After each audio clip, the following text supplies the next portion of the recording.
Recipes can excite. Recipes can open your eyes. Today in my kitchen, that is exactly what I am doing. So stay tuned and see what I am cooking. A banana.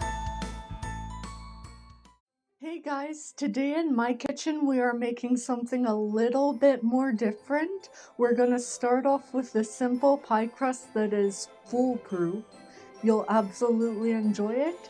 If I didn't mention already, I am making a Thanksgiving pie.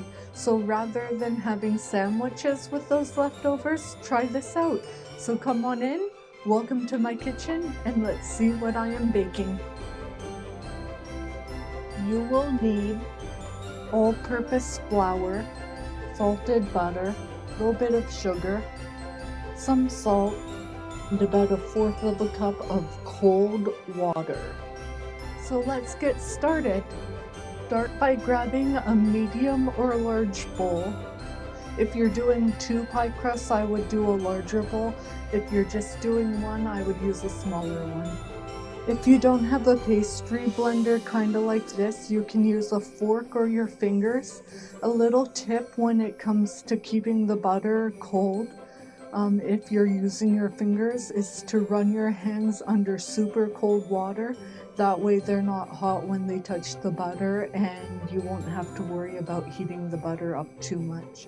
That's very important.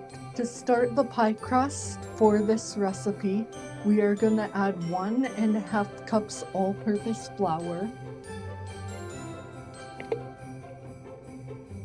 a little bit of sugar, about a teaspoon, and some salt, about a teaspoon of that also.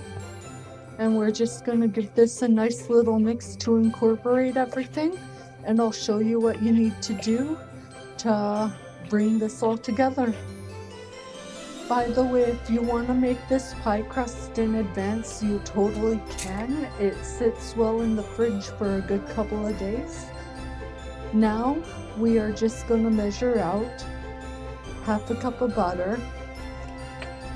I have measurement guide on this butter, so that's why I'm able to measure accurately. So I am just going to cut these into cubes, and I'll see you back here in a second. And now that I've got my butter cubed into these small pieces, I am just going to add them into the flour and start incorporating with my pastry blender. And I am just going to cut it in until everything looks like dry sand. So this is what you'll want it to look like, kind of crumbly, but you don't have to worry about bigger pieces. That'll just make the pie crust extra flaky. Now what I am gonna do is I'm gonna add in a little bit of my water, about half of it, and with Smiley Miley, I am gonna start mixing until I can't mix it anymore, and then I'm gonna bring it together on my countertop. One reason why you want to do this by hand is because if you do it in a food processors tend to heat up very quickly. So if you do it in the food processor, the butter will melt and the pie crust won't come out as nice. And we want to work this as little as possible at this point. So the less you can work it, the better. You just want it to come together into a disc, essentially. To clean up this mess, I wouldn't use water just yet. I would first get the excess flour up, then you can spray it down after with some spray and wipe it clean with a wet. Now to continue on our pie dough for this recipe, I am just gonna get a couple of pieces of saran wrap, maybe one. We'll see how big the size difference is. Oh, I should just be able to use one.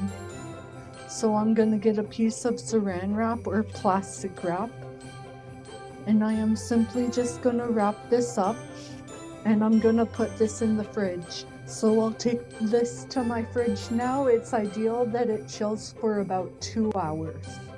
Now for the filling, the reason why I don't mention what you can use in it is because as long as you have like a stuffing, a meat, a bread, whatever you have, you can put it in this. I like to go traditional turkey, and that is what I am using today.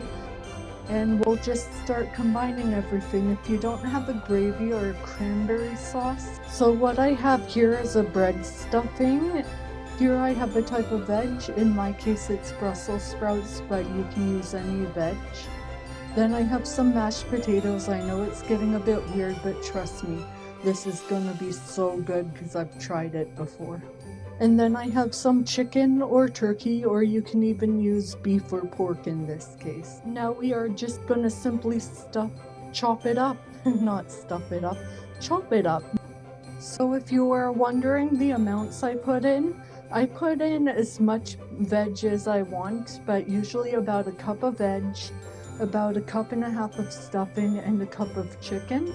And what we're gonna do, and for our mashed potatoes, it was about a cup. So basically a cup of everything should be good. So let's add that in. And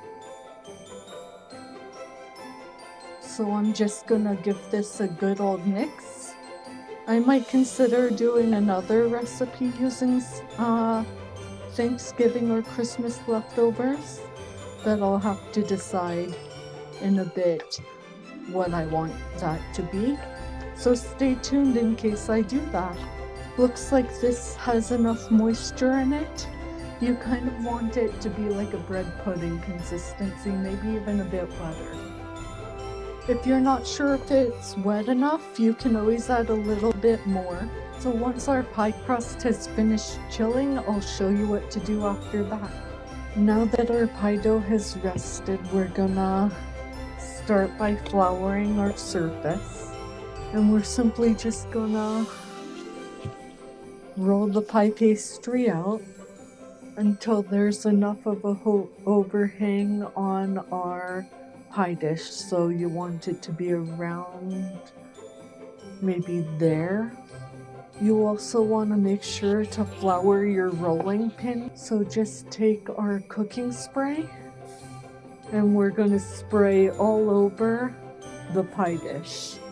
I am also going to take a piece of this pie dough off because we're going to create a lattice effect. If it heats up a little bit, that's okay because it'll help us roll it out. And from there, we're just going to roll,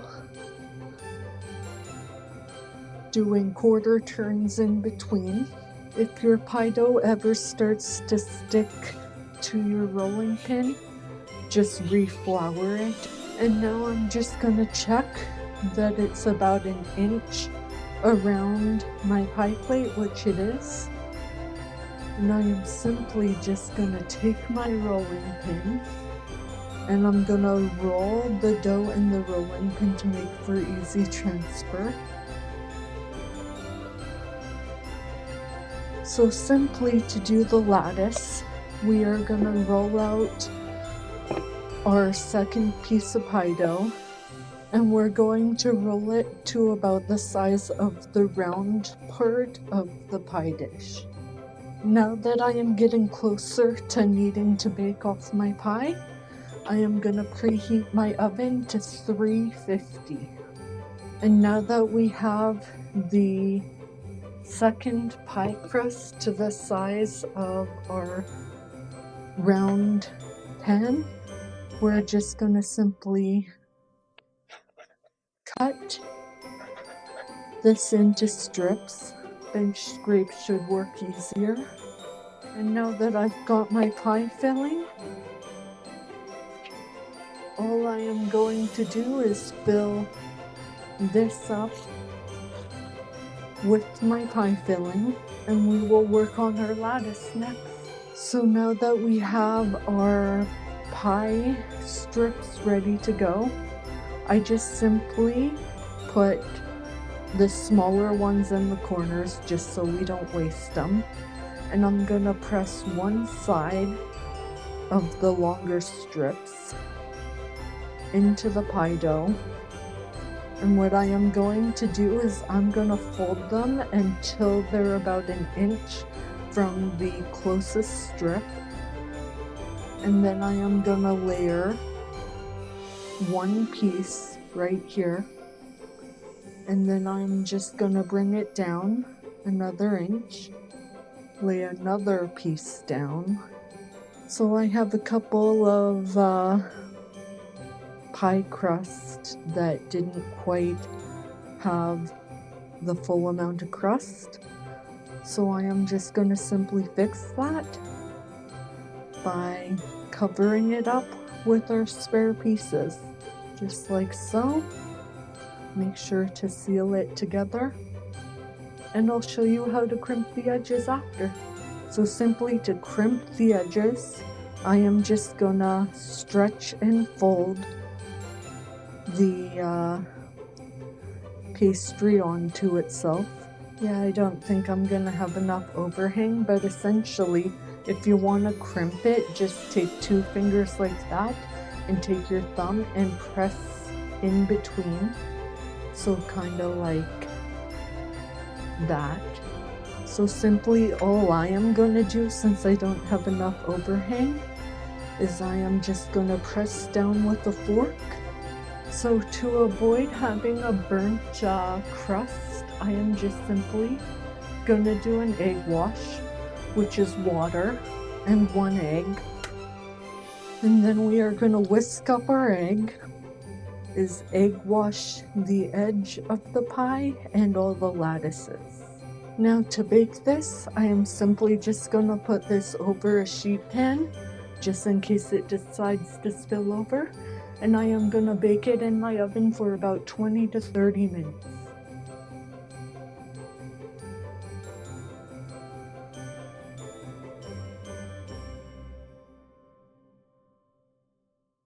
And now I am gonna let this cool because it's a bit too hot to really break into right now.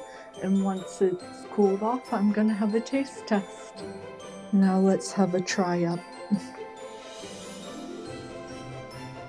Get a nice little piece here with enough crust. Oh yeah, that looks like amazing.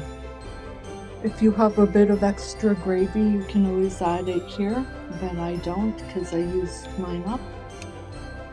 And now I am just gonna have a little bit of a taste test. The pie crust is cooked perfectly.